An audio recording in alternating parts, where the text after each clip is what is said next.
ইসরায়েলের বিরুদ্ধে ইরানের পাল্টা হামলা আরও তীব্র হচ্ছে। সাম্প্রতিক সময়ে মধ্য ও দক্ষিণ ইসরায়েলের বিভিন্ন এলাকায় একাধিক সতর্ক সংকেত জারি করা হয়েছে। হামলার আশঙ্কায় সাধারণ মানুষকে নিরাপদ আশ্রয়ে যাওয়ার নির্দেশ দিয়েছে কর্তৃপক্ষ।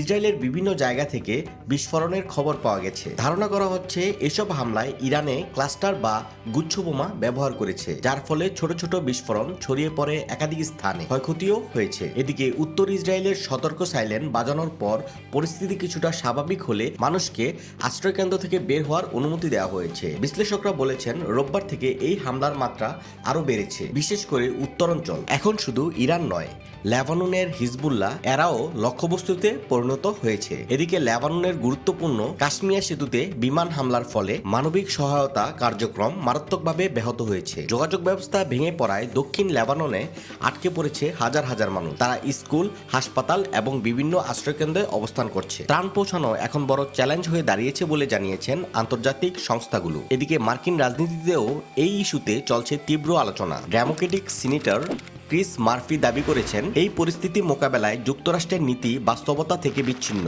তবে প্রশাসনের পক্ষ থেকে বলা হয়েছে, ইরানের সামরিক সক্ষমতা দুর্বল করতে তাদের অভিযান অব্যাহত থাকবে।